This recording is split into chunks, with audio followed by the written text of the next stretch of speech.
ತುಂಬಾ ಜನ ladies PCOD ಇಶ್ಯೂಗೆ solution find ಮಾಡ್ತಿರ್ತೀರಾ. ಅದು ಹೇಗೆ ಶುರು ಆಯ್ತು ಅಂತ ಕಂಡುಕೊಂಡ್ರೆ ಸೊಲ್ಯೂಷನ್ ಆರಾಮಾಗಿ ಸಿಗುತ್ತೆ. ಲಾಸ್ಟ್ ಟೈಮ್ ಮೆನ್ಸ್ ಫರ್ಟಿಲಿಟಿ ಬಗ್ಗೆ ಮಾತಾಡಿದ್ದೆ. ಎಕ್ಸಾಂಪಲ್ ವುಮೆನ್ಸ್ PCOD ಇಶ್ಯೂ ತೋರಿಸಿದ್ದೆ, ಹೇಗೆ ಇಬ್ರಿಗೂ ಅಫೆಕ್ಟ್ ಆಗಬಹುದು ಅಂದ್ಬಿಟ್ಟು.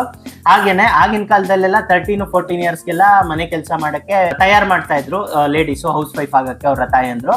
ಇವಾಗ ಓದೋ ಹುಡುಗಿ ಓದೋ ಟೈಮಲ್ಲಿ ಚೆನ್ನಾಗಿ ಓದ್ಲಿ, ಯಾಕೆ ಬೇಕು, ಮದುವೆ ಆದ್ಮೇಲೆ ಗಂಡನ ಮೇಲೆ ಕೆಲಸ ಮಾಡಿದ್ದೆ ಅಂದ್ಬಿಟ್ಟು ಅವ್ರಿಗೆ ಮನೆ ಕೆಲಸ ಮಾಡಕ್ ಬಿಡ್ತಾ ಇಲ್ಲ, ಇನ್ಆಕ್ಟಿವಿಟಿ ಆಗಿದೆ. ಆಮೇಲೆ ಅವರು ಎಜುಕೇಶನ್ ಮುಗಿಸಿ ವರ್ಕ್ ಹೋದಾಗ IT ಜಾಬ್ ಕೂತ್ಕೊಂಡು ಕೆಲಸ ಮಾಡ್ತಾ ಇರ್ತಾರೆ. Again inactive. ಮನೆ ಕೆಲಸ ಓದಿರೋ ಹುಡುಗಿ ನಾನು ಯಾಕೆ ಮನೆ ಕೆಲಸ ಮಾಡಬೇಕು ಅನ್ನೋದಿರುತ್ತೆ. ಮನೆಯಲ್ಲೂ ತುಂಬಾ ಸತಿ ಮಾಡ್ಸಲ್ಲ. ಸೊ ಆ ಕಾರಣದಿಂದ ಇಶ್ಯೂ ಆಗ್ತಾ ಇದೆ. ಇದು ನಿಮ್ಮ ಫರ್ಟಿಲಿಟಿಗೆ ಎಫೆಕ್ಟ್ ಆಗ್ತಿದೆ. 25-26 ಇಯರ್ ಲೇಡೀಸು ಬರ್ತಾ ಇರ್ತಾರೆ.